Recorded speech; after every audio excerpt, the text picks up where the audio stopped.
What's up, beautiful people? Kirby Hasseman here, and today I want to give you 5 business lessons I learned from my parents. And you know, it's funny, we pick up so many lessons from our parents as you go through life, but as I was thinking about this, there were 5 distinct things that some of them came through business and some of them did not. And I think that as I apply these lessons, they still apply today, and I want to share those with you. So let's jump right in. Number 1. Lift the heavy stuff first.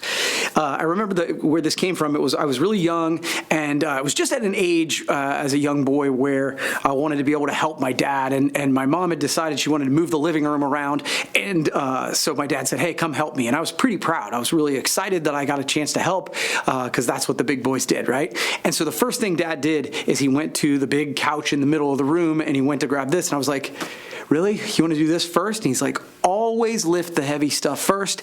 Everything else will seem lighter. And you know, obviously that's true if you're moving heavy things, but it's also true in your day and in your business life. There's so many times where if you just did the 1 or 2 or 3 things that would move your business forward, you would make greater strides in every area of your life. But the problem is we put those things off, right? Those are the heavy things. And so like, oh, I got to get myself ready for it. I got to make sure my scripts are here. I've got to make sure my energy level's this. And the reality of it is, if you just did that first, your whole day would feel lighter. And by the way, you would have accomplished the one thing that would move it forward. So lesson number 1 from my parents in business is always lift the heavy stuff first. The second lesson, I'm thinking about this. So when I was growing up, I played tennis competitively, and my dad and mom were kind enough to drive me all over to go to different tournaments. And I remember vividly after a loss, my dad would always sit me down and be like, okay, so what did we learn and what did we do this? And we're sitting at a restaurant one time, and he said something along the lines of, look, we can't control what happens to us in life, but we can control how we respond to it. And there was like a pause, and my dad has a great sense of humor, and he was like, oh man, that's some deep stuff. Like, someone should write that down. And somebody did write it down. I wrote it down on a napkin.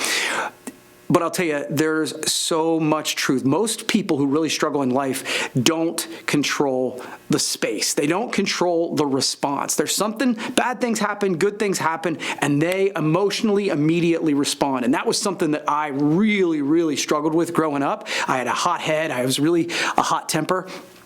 And he was one of the first people who introduced this idea, like, look, there's the stimulus and then there's the response, and you get to control the place in the middle. And those people who I find to be successful, those people who I think are most thoughtful, the ones I respect the most, they control that response. They control that space in the middle. Number 3, what do you win by winning? Now, this is one from my mom. So when I first got into sales, my mom was one of the people who was helping me and mentoring me. And she had actually worked with this one client, and then I took over this client. And we had done some notepads for them, and we did a proof for them, and they got them, and they were wrong.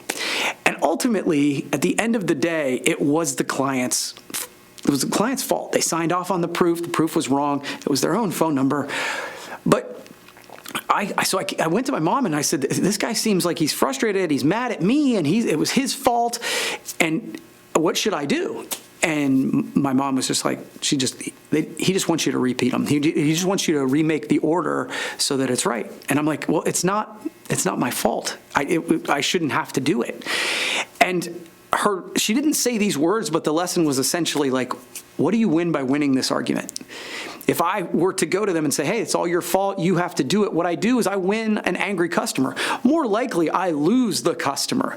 And so the lesson is just, what do you win by winning? So many of us are entering into arguments that we don't win anything by winning the argument. Who cares that you desperately want everybody to know who you're voting for? Who cares if you were right in the situation?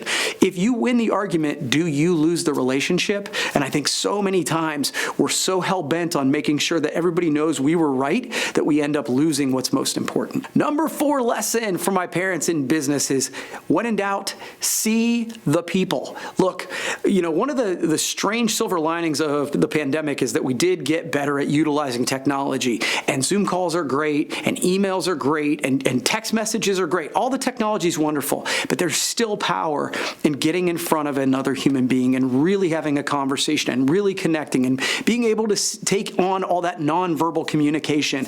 And what I tell my team all the time is there's always the, oh, since you're here opportunities, right? I almost never get those on a Zoom call or on a phone call or an email, but when I'm sitting in front of somebody and I'm asking them questions and I'm connecting with them, so often I get the, oh, you know what? Now that you're here, let's talk about this other project. So the number 4 lesson is see the people. And the number five lesson is be the bright spot. Both of my parents were in sales.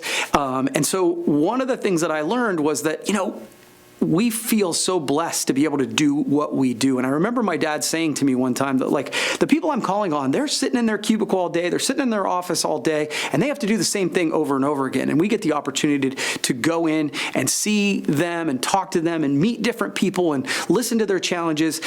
And one of the things he prided himself on is being the bright spot. He wanted to have the joke, make them laugh, be the bright spot in their day. And one thing I know is that when I am consistently the bright spot in people's day, they're excited to see me, right? They're excited to have that next meeting. They want to work on the next project with me. The fact is, most people in the world are negative. Most people in the world are complaining all the time. There's so much of that. And I think that if you want to stand out in business, just simply being positive, being the bright spot in people's day will make them want to be around you more. So those are the 5 lessons that I learned from my parents about business. I hope these have provided you some value. If so, please feel free to subscribe and share, and we'll keep these coming. See you next time.